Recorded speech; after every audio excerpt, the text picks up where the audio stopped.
আসসালামু আলাইকুম ওয়া রাহমাতুল্লাহি ওয়া বারাকাতুহু। বিসমিল্লাহ ওয়ালহামদুলিল্লাহ ওয়াসসালাতু ওয়াসসালামু আলা রাসূলিল্লাহ, আম্মা বাদ। সম্মানিত দর্শক শ্রোতাদের আন্তরিক মোবারকবাদ জানিয়ে শুরু করছি মেগা ডিজিটাল স্কেল মহিমান্বিত Ramadan, powered by Dhaka Darus Sunnat model Madrasa, co-sponsor সানওয়ে satellite city ও Darus Sunnat travels and tours.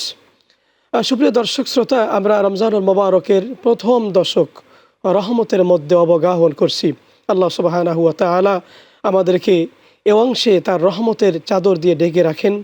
আমরা আজকে অত্যন্ত গুরুত্বপূর্ণ এবং জীবন ঘনিষ্ঠ একটি বিষয় নিয়ে আলোচনা করব। আত্মশুদ্ধির মাস রমজান। আল্লাহ সুবহানাহু ওয়া তাআলা আমাদেরকে রমজান দিয়েছেন আমরা যেন আত্মশুদ্ধি লাভ করতে পারি, আত্মাকে যেন আমরা পরিশুদ্ধ করতে পারি। পরিশুদ্ধ অন্তরওয়ালা ব্যক্তিকে আল্লাহ রাব্বুল আলামিন পছন্দ করেন। এ বিষয়ে আলোচনা করার জন্য আমাদের সাথে রয়েছেন আন্তর্জাতিক খ্যাতিসম্পন্ন ইসলামী চিন্তাবিদ, লেখক ও গবেষক, খতিব আব্দুল বারী জামে মসজিদ, শান্তিনগর, ঢাকা, ডক্টর মুফতি আল্লামা কাফিল উদ্দিন সরকার সালেহী। আসসালামু আলাইকুম ওয়া রাহমাতুল্লাহি ওয়া বারাকাতুহু। ওয়া আলাইকুম আসসালাম ওয়া রাহমাতুল্লাহি ওয়া বারাকাতুহু। মুহতারাম, কেমন আছেন? জি আলহামদুলিল্লাহ ভালো আছি, আপনি ভালো আছেন? আলহামদুলিল্লাহ, আল্লাহর রহমত ভালো আছি। জি হুজুর, আমাদের আত্মশুদ্ধির মাস রমজান, এ বিষয়ে যদি আপনি আলোকপাত করেন। ধন্যবাদ আপনাকে। আসলে আত্মশুদ্ধি এই শব্দটি পবিত্র কোরআনে বিভিন্ন নামে এসছে। হাদিসের আমরা যদি দেখি সেখানেও আরেকটি শব্দ এসছে। আমরা মোদ্দা কোথায় যদি বলি তাহলে আমরা বলবো যে তাকওয়ার মাস, মাহে রমাদান। তাকওয়া শব্দের অর্থ হচ্ছে আত্মশুদ্ধি, তার অর্থ হচ্ছে গুনাহ অপরাধ থেকে মুক্তি লাভ করা। আপনি জানেন প্রত্যেকটা এবাদতের ভিতরে আল্লাহ তাআলা তাকওয়ার বিষয়গুলো রেখে দিয়েছেন। হজের মতো এবাদতে বলা হয়েছে ওয়াতাজাওয়াদু ফাইন্না খায়রাজ যাদিত তাকওয়া, তোমরা রসদ জোগাড় করো, আর সেই রসদ, উত্তম রসদ হলো তোমাদের তাকওয়া অর্জন করা। সিয়াম সাধনার মতো একটি মাস বছর ঘুরে আমাদের কাছে ফিরে আসলো।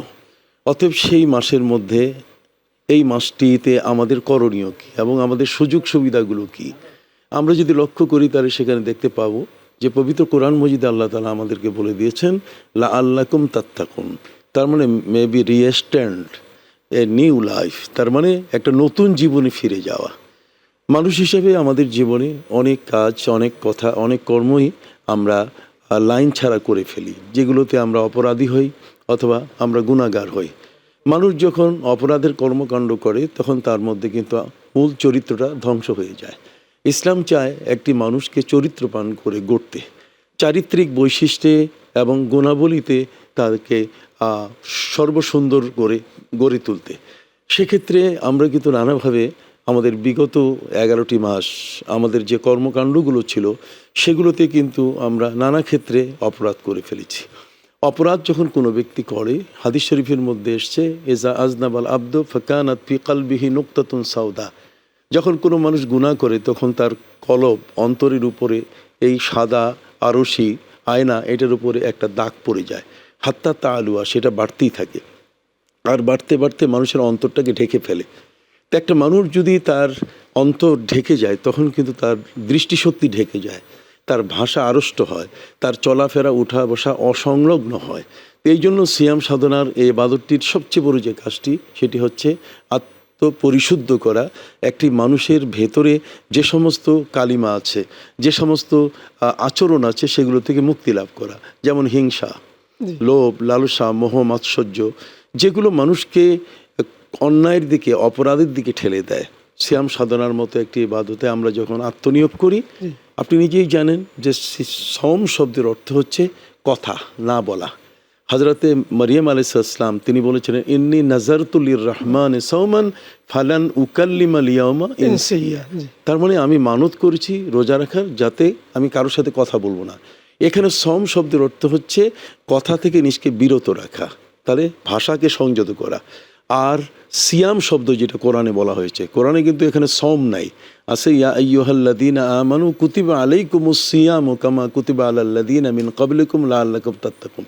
সিয়াম শব্দের অর্থ হচ্ছে যে একজন ব্যক্তি তাকে সংরক্ষণ করবে, বাঁচিয়ে রাখবে, শুধু কথা থেকে নয় বরং তার পাপ, অন্যায়, অপরাধ, স্ত্রী সম্ভোগ এবং পানাহার থেকে নিজেকে সে রক্ষা করবে। তার অর্থ হলো যে একটা সংযত জীবন আমাদেরকে মাহে রমজান উপহার দিয়ে থাকে। সিয়াম সাধনার এই মহান এবাদতটিতে আত্মনিয়োগ করার জন্যে আপনার যখন বাবা আদম আলাইহিসসালাম থেকে কিন্তু এই সিয়াম সাধনার নিয়মটি চলে আসছে। যদিও বাবা আদম আলাইহিসসালামের সময় এটা ছিল আশুরার একটি রোজা ফরজ, এরপর আইয়ামে বেস হয়েছে মাসের 3টি 13, 14, 15। আবার হযরত মুসা আলাইহিসসালামের যুগে 30 দিনের জায়গায় 40 দিন রোজা বাড়িয়ে দেওয়া হয়েছে। আর অপরদিকে এটা একটা পরিশীলিত, পরিমার্জিত এবং একটি পূর্ণাঙ্গ অবস্থানে মাহে রমজানের সিয়াম সাধনা, চাঁদ দেখে রোজা শুরু এবং চাঁদ দেখে রোজা শেষ করা। সিয়াম সাধনার মতো একটি ইবাদতে যখন কোনো মানুষ আত্মনিয়োগ করে পানাহার একটি সার্টেন টাইমের জন্য বন্ধ রাখে, সে শুবে সাদেক থেকে সূর্যাস্ত পর্যন্ত কোনো খাবার সে খায় না, ঠিক এর মধ্যেও কিন্তু সেই ব্যক্তির কাছে যদি কেউ প্রস্তাব করে একটা মিথ্যা সাক্ষ্য দেওয়ার জন্য যে আপনাকে আদালতে নিয়ে যাব, আপনি টাকা পাবেন, পয়সা পাবেন, কিন্তু আপনি একটা সাক্ষ্য দিবেন যে সাক্ষ্যটা মিথ্যা, সে কিন্তু কোনো অবস্থাতেই সেটা করতে রাজি হবে না। আমরা দেখেছি তাকওয়ার যতগুলো স্তর আছে, একজন ব্যক্তি গুনাহ থেকে নিজেকে মুক্ত করার পর পৃথিবীর সর্বোচ্চ লোভনীয় জায়গাটাকে যে বর্জন করতে পারে, সেই বর্জনকারীর সবচেয়ে বড় সাধনা হলো সিয়াম সাধনা। এই সিয়াম সাধনার মতো ইবাদতটি যখন কোনো ব্যক্তি করেন, তখন তার মধ্যে সবচেয়ে বড় যেটা আসে সেটা ট্রুথফুলনেস, তার অর্থ হলো সত্যবাদিতা। সত্যের সেই আরাধনা করা শুরু করে। অসত্য যেগুলো এতদিন তাকে অন্ধকারে ডুবিয়ে রেখেছে, অন্যায় যেগুলো এতদিন পাপের সাগরে তাকে ডুবিয়ে রেখেছে, কিন্তু সিয়াম সাধনার এই ইবাদতটি একটি মানুষের দৃষ্টিশক্তি খুলে দেয়। তার মানসিক চিন্তাধারার মধ্যে পরিশীলিত নিয়ম এটা চলে আসে। সিয়াম সাধনা হচ্ছে বছরে 11 মাস পরে এই ইবাদতটি যখন কেউ আত্মস্থ করা শুরু করে, তখন তার মধ্যে চারিত্রিক উন্নয়ন, তাকওয়া, আল্লাহভীতি এবং ন্যায়ের প্রতি তার যে একটা পূর্ণ আস্থা এবং তার প্রতি আমল করার যে একটা চিন্তা, এটা কিন্তু তার মধ্যে বিদ্যমান হয়। মোহতারাম, যে আপনি বলছেন সিয়ামের বিষয়টা, আমরা রমজান বলি বা রোজা বলি, এর যদি একটু শব্দের অর্থগুলো বলতেন। দেখুন, প্রথমে আমরা রোজা থেকে শুরু করি। রোজা শব্দের অর্থ হচ্ছে একটি বিশেষ ইবাদত, যেটা আমরা আজকে রমজান মাসের এই ইবাদতগুলোকে বলে থাকি। আসলে রোজা শব্দটা এসছে রোজ থেকে, যেমন রোজগার করা। আমাদের দেশের মানুষগুলো এর রোজগার করি আমরা। রোজগার হচ্ছে, রোজ হচ্ছে দিন আর সব হচ্ছে রাত। শব রোজ উনকি তসব্বুর মে রহনা, ইয়ে আকিদত নেহি হ্যাঁ তো ফির और क्या है।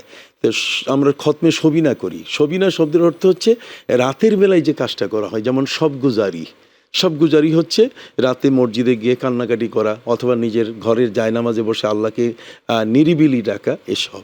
আর রোজ শব্দের অর্থ দিন। তো দিনে যেহেতু ইবাদতটা ঘটে, এই জন্য এটাকে বলা হয় কি রোজা। আপনি দেখবেন আরবি শব্দের মধ্যে প্রায় 275টি শব্দ পবিত্র কোরআনের মধ্যে যেটা অনারবি প্রবেশ করেছে।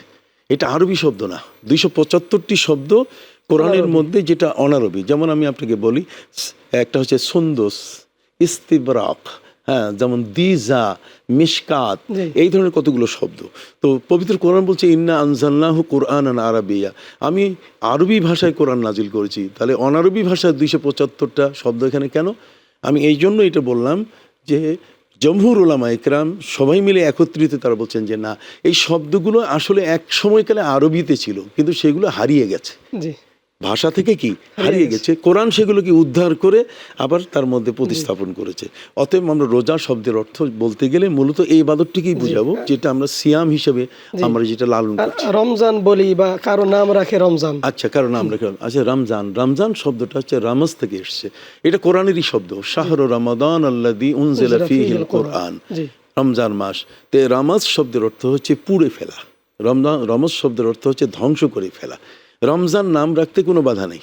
রমজান, নবী করিম সাল্লাল্লাহু আলাইহি ওয়াসাল্লাম বলেছেন এজা ওয়ালিদ আল ওয়ালাদ ফাআহসিন ইসমা, যখন তোমাদের ঘরে কোনো সন্তান জন্ম নেবে তখন সর্বোত্তম একটি নাম রাখো।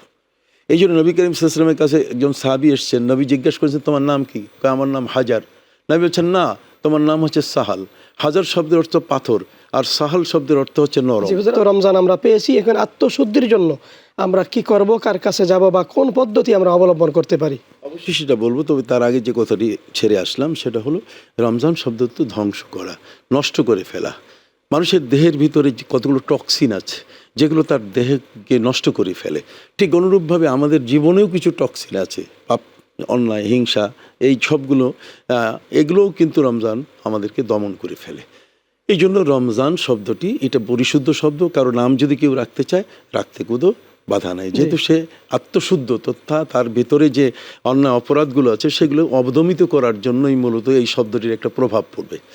আপনি বলেছেন যে এগুলো আসলে কার কাছে কিভাবে কখন কিভাবে আমরা এটা অর্জন করতে পারি। দেখুন, অর্জনের ক্ষেত্রগুলো কিন্তু অনেক। আপনি দেখবেন প্রথম অর্জনের ক্ষেত্র যেটা, সেটা হলো যে সিয়াম সাধনার যে কতগুলো ক্রাইটেরিয়া আছে। এই ক্রাইটেরিয়ার মধ্যে একটা হচ্ছে একদল মানুষ রোজা রাখলো আর রোজা রেখে সারা দিনটা উপোস করে গেল। এটাও এক ধরনের উপবাস। সেই উপবাসটা অনেক সময় দেখা যায় যে আমরা আমাদের প্রেস ক্লাবে দেখি, আমাদের প্রেস ক্লাবের ভিতরে অনশন তারা করছেন, তার অর্থ তারা পানি পান করবেন না, খাবার খাবেন না।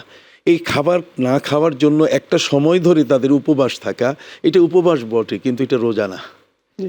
অনুরূপভাবে আরও ভিন্ন ধর্মের মধ্যে তারা আছে যে আমরা যে উপবাসটা করে থাকি, আমাদের উপবাসটা হচ্ছে এই কারণে যে আমরা বিগত বছরগুলোতে এত বেশি অন্যায় করেছি যে প্রভু আমাদের উপর রাগ করে বসে আছেন, অতএব আমরা যদি না খাই তাহলে উনি আমাদের উপর সন্তুষ্ট হবেন যে অপরাধের অনুশোচনা সৃষ্টি হয়েছে। ইসলামে কিন্তু সেটাকেও উপবাস, এই উপবাসটাকেও রোজা বলে না। রোজা শব্দের অর্থ হচ্ছে যে আল্লাহর নিয়ত বিধান অনুযায়ী একজন ব্যক্তি বছরের নির্দিষ্ট একটি সময়, অর্থাৎ রমজান মাসে সে শবে সাদেক থেকে সূর্যাস্ত পর্যন্ত এই সময়টাই শুধু নয়, বরং পুরা রমজান মাসের পুরো সময়টিকে সেই ব্যক্তি গুনাহ থেকে নিজকে রক্ষা করবে। এই গুনাহ থেকে রক্ষা করার ক্ষেত্র তিন ধরনের হতে পারে। এক হচ্ছে আমি শুধু খাবার খেলাম, উপোস থাকলাম, এটা সাধারণ ব্যক্তিদের রোজা। আরেকটা হলো যে না, আমাকে এই সিয়ামের মধ্যে কী করণীয় বিষয় এবং বর্জনীয় বিষয় কী। করণীয় বিষয় হচ্ছে যে আমি আল্লাহকে ডাকবো, আমি সংযমী হব, আমি মিথ্যা বলবো না, আমি অপরাধ করব না, আমি এর মানসিকতার উপরে আমি নিজেকে প্রতিষ্ঠিত করার জন্য আমি চেষ্টা করব। এটা হচ্ছে অলিয়া উলিয়া যারা পীর মাসায়, তারা কিন্তু এই তাকওয়ার এই বিষয়টাকে তারা এইভাবে অর্জন করে থাকেন, অপরাধ প্রবণতা থেকে এবং আল্লাহর প্রতি তাদের ধ্যান মোরাকাবা এইটাকে তারা প্রতিষ্ঠিত করতেই সিয়াম সাধনার মতো আত্মনিয়োগ করে থাকেন। এই জন্য আপনি দেখবেন আমাদের এই পৃথিবীতে যত অলিয়া উলিয়া এসছে তারা কিন্তু সিয়াম সাধনার 40 দিনের একটা সিলেবাস নিয়েই রোজা পালন করি, তারা কিন্তু এই আধ্যাত্মিকতার তাকওয়ার এই পর্যায়ে তারা পৌঁছে গেছেন।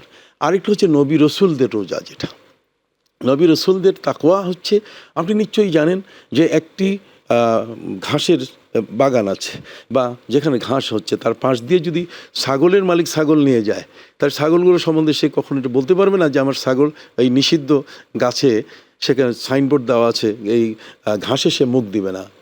আমরা নিজেও জানি যে পাগলই কিনা বলে আর ছাগলই কিনা খায়। তো এই ছাগলটা যদি পাশ দিয়ে হেঁটে যায় তাহলে আমি কিন্তু আস্থা রাখতে পারছি না যে সে ওই অন্যায়টুকু করবে না, বরং তার থেকে আমার আরও বহু দূর দিয়ে তাদেরকে নিয়ে যেতে হবে। নবী রসুল গাউস কুতুব অলিয়া উলিয়াদের তাকওয়াটা হলো এরকম যে হারামের কাছে তো যাওয়া দূরের কথা, হারাম থেকে শত শত মাইল দূরে তারা অবস্থান করেন, যাতে করে হারামের কোনো স্পর্শ তাদের দেহ, তাদের জীবন, তাদের আচার আচরণ, তাদের কর্মকাণ্ডের সাথে কখনোই সম্পৃক্ত না হয়। এটি হচ্ছে মূলত নবী রসুলদের তাকওয়ার ব্যাপার। আর আপনি জানেন তাকওয়া এই বিষয়টা কিন্তু অর্জন হয় একজন ব্যক্তির এই অনুভূতি থেকে, আনতা আবুদাল্লাহ কাআন্নাকা তারা ফাইল্লাম তাকুন তারাহু ফাইন্নাহু ইয়ারাক, যে তুমি একটি ইবাদত করছো, সে ইবাদতটার ভিতরে তোমার মনোযোগ এমন হওয়া উচিত যে তুমি এই ইবাদতটা যার জন্য করছো, যে মালিকের জন্য, আল্লাহর জন্য, আল্লাহ তোমাকে দেখতেছেন। ফাইল্লাম তাকুন তারাহু ফাইন্নাহু ইয়ারাক, যদি তুমি আল্লাহকে দেখতে না পাও তাহলে অন্তত তোমার মধ্যে এই বিশ্বাসটুকু প্রতিষ্ঠিত হতে হবে যে আল্লাহ তোমাকে দেখতেছেন। তাহলে এই যে সিসি ক্যামেরা আমরা ব্যবহার করি, তার অর্থ কি? এই ফুটেজগুলা, তার মানে এগুলোতে আমাদের পুরো ছবি। তো আল্লাহরও এই ধরনের বিশাল একটা সিসি ক্যামেরা আছে, বা আইনুল্লাহি জারিয়া। এই সিসি ক্যামেরার মধ্যে আমরা কি করছি না করছি তিনি আমাদেরকে দেখতেছেন। এই ভয়, এই মানসিকতা নিয়ে যখন একজন ব্যক্তি সিয়াম সাধনায় আত্মনিয়োগ করে, তখন দেখা যাবে যে তার স্ত্রী তার ঘরের মধ্যে অবস্থান করছে, দরজা বন্ধ, কিন্তু সে আল্লাহর বিধানটাকে প্রাধান্য দিয়ে স্ত্রী গায়ে হাত দিবে না। কলস ভরা পানি, জগ ভরা পানি, তার পিপাসা এখন এসছে দুপুরের পরে, ইচ্ছে করলে সে পানিটা খেলে কে দেখবে? কেউ তো না, সে তো ঘরের ভিতরে আছে। অথচ সে ভয় করতেছে কাকে? আল্লাহকে। তা আল্লাহকে ভয় করার অনুশীলনটা, এটা একটা বাস্তবতায় নিয়ে আসে একজন রোজাদার ব্যক্তি। একজন রোজাদার ব্যক্তি সে মনে করে যে আমার প্রতিটি কর্মকে আল্লাহ পাক রব্বুল আলামিন তিনি এটা দেখছেন, তার দৃষ্টির বাইরে কিন্তু আমি নই। অতএব আমি যদি এক্ষেত্রে অন্যায়ের একটু সামনে এগিয়ে যাই, এটাও কিন্তু তার ক্যামেরায় ধরা পড়বে এবং আমার যে পরিশুদ্ধ করার জন্য যে বন্দেগী ইবাদত সিয়াম সাধনা দেওয়া হয়েছে সেই জিনিসটাতে আমি লাভবান হতে পারবো না। জি হুজুর, আত্মশুদ্ধি অর্জনের জন্য আমরা কি কি আমল করতে পারি? দেখুন, আত্মশুদ্ধির জন্য রোজা তো আমাদেরকে এমনি কতগুলো প্র্যাকটিস শিখিয়ে দিয়েছে। আমি প্রায় বলে থাকি যে রোজা একা আসে না, রোজা অনেক সাথী নিয়ে আসে। আমাদের দেশের রাষ্ট্রপ্রধান যখন বাইরের দেশে যান, দেশের প্রধানমন্ত্রী যখন যান, তখন তার সাথে অনেক ব্যক্তিকে সাথে নিয়ে যান, ব্যবসায়ীকে সাথে নিয়ে যান, ডাক্তারকে সাথে নিয়ে যান, ইঞ্জিনিয়ারকে সাথে নিয়ে যান, অনেক ধরনের কিছু ব্যক্তিবর্গ তার সঙ্গী হয়। তো রমজান মাস যখন আমাদের দেশে আসে, আমাদের জীবনে, তখন সাথে সিয়াম সাধনার পাশাপাশি তারাবির নামাজ নিয়ে আসে, ইফতার নিয়ে আসে, সাহরি নিয়ে আসে, শেষের দশকের আপনার লাইলাতুল কদর নিয়ে আসে, এতেকাপ নিয়ে আসে, এই যে রহমত নিয়ে আসে, মাগফিরাত নিয়ে আসে, জাহান্নাম থেকে মুক্তি লাভের সওগাত নিয়ে আসে। এই যে প্রথম 10 দিন রহমতের, যেটা আজকে আমরা করছি, এরপরে মাঝখানে 10 দিন মাগফিরাতের, আর শেষের 10 দিন হচ্ছে জাহান্নাম থেকে মুক্তি লাভের। তো এই সবগুলো মিলিয়ে রোজা কিন্তু আমাদের কাছে বেশ অনেকগুলো সাথী নিয়ে উপস্থিত হয়। আর সেই তারাবির নামাজ বলতে গেলে ওই ছোট তারাবি না, বড় তারাবির ব্যবস্থা নিতে হবে। বড় তারাবি বলতে গেলে আমি বোঝাতে যাচ্ছি 20 টাকার তারাবি। এই 20 টাকারটা নিয়ে আজকে আমাদের সমাজের মধ্যে কেউ বিভ্রান্ত, হ্যাঁ 20 আর 8-এর মধ্যে একটা বড় ধরনের সমস্যা।